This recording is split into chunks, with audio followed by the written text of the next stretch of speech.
Bismillahir Rahmanir Rahim. Assalamu alaikum wa rahmatullahi wa barakatuh. Sometimes people look to those who follow Hussain and who recall the tragedy of Karbala and say that 14 centuries have transpired since the event of Karbala. How long will you continue to cry and beat your chests and mark this sad day? And they tell us that, well, this was a sad day, but the martyrs are alive according to the Quran. So why do you cry over those who are alive? And we remind ourselves and we remind these individuals that that is a flawed logic. That yes, the martyrs are alive. We accept that because the Quran is clear when it tells us this fact.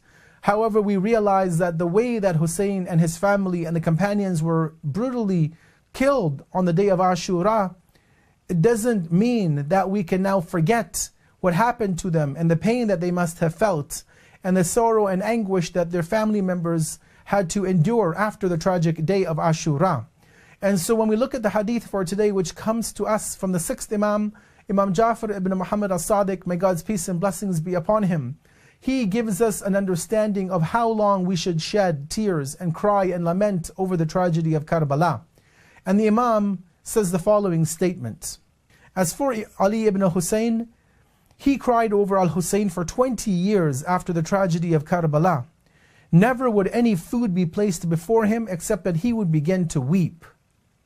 The 6th Imam shows us, and keeping in mind that he was only separated from the event of Karbala by a few years. He was not born at that time, but he definitely was able to hear of the tragedy from his grandfather, from his father, the 5th Imam, Muhammad al-Baqi alayhi salam, who was present in Karbala. And I'm sure he was also well informed of the tragic events of Karbala. And I'm sure he also shed tears and lamented over what happened to his great-grandfather, Abu Abdullah al-Hussain, peace be upon him. But he shows us here that the son of Imam Hussain, Imam Ali ibn al-Hussain, also known as Zayn al-Abidin, that after the tragedy of Karbala, as the 6th Imam says, that the 4th Imam wept for 20 years whenever he would remember and recount the tragedy of Karbala. And as the 6th Imam says, that any time food was brought towards the Imam, that he would actually begin to shed tears profusely. In fact, in some other traditions that we have that our scholars have reported, we are told that when the food would be brought in front of the Imam, he would begin to cry so much that the food would become mixed with his tears.